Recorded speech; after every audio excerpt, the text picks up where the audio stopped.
1979 when attempting Bible study in the Troupe home.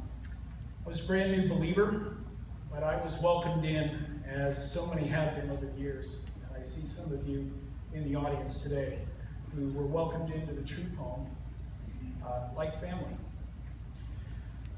I was welcomed, as many of you were, not just for Bible study, but for meals, outings, and helping out. I even moved in with Bill and Joyce. While every time Bill told me to stay, it got a little longer in the telling. It was, in fact, 7 years. Great years of getting to know Billy and Joyce. One of my first recollections of Bill was going with him to shop at PW Market, watching him help a lady shop more economically. This is classic Bill. She bent over to pick up pickles or something that was on a bottom shelf, and he almost shouted at her, "Don't buy that here." Bill was always very shy and quiet in the store. And he went on to explain that it was $1 cheaper over at Albertsons. So she shakily put the pickles back on the shelf, sort of backed away slowly. We then walked up to the front where he greeted every single checker by name, and he was greeted by them as well. This was pure Bill, friendly, outgoing, welcoming, and he'd want to know about a better deal, and he was sure that you did also. Early on, I was amazed at the number of people who dropped by and stayed for lunch or dinner, overnight, and some for a few years. For decades, countless people were drawn in by the love and friendliness, the gracious hospitality of he and Joyce's home, to talk, iced tea in those early days, as I recall, a lot of iced tea, or meals together.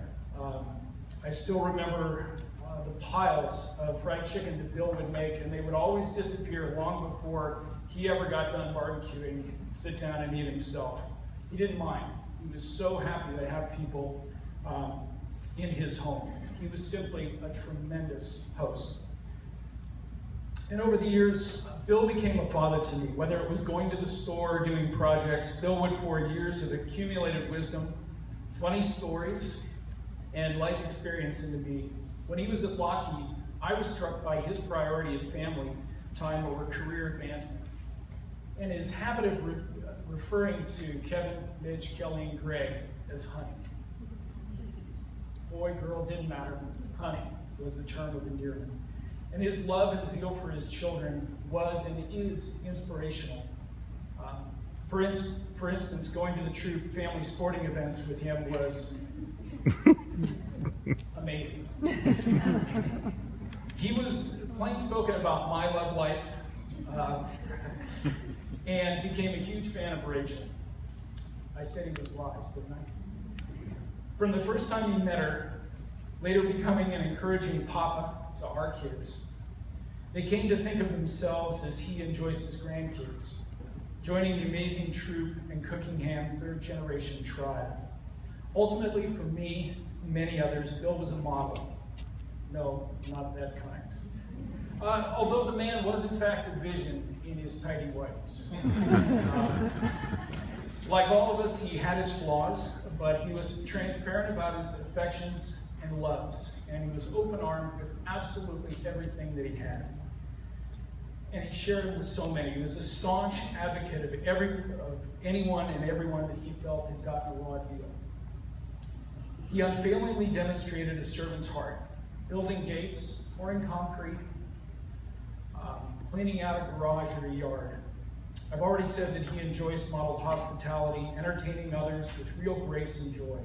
In these last few years, he also lived out Jesus' words that Luke records in chapter 18, verse 17, modeling a childlike love for God and a sweet dependence on him as his body and mind gave out.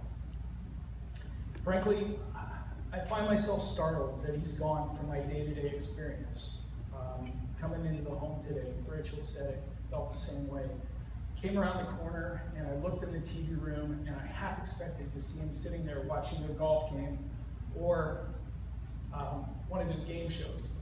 He'd be out cold asleep, not paying attention to any of it. Sit down and try and change the channel and Bill would immediately perk up. Hey, I was watching that. Even though he's gone from our day-to-day experience, I have great confidence that Bill is with his Lord now. He's restored fully, and he's rejoicing. I will miss him until I go home, but we will, in fact, see one another again, and that's my great hope and joy. Thank you.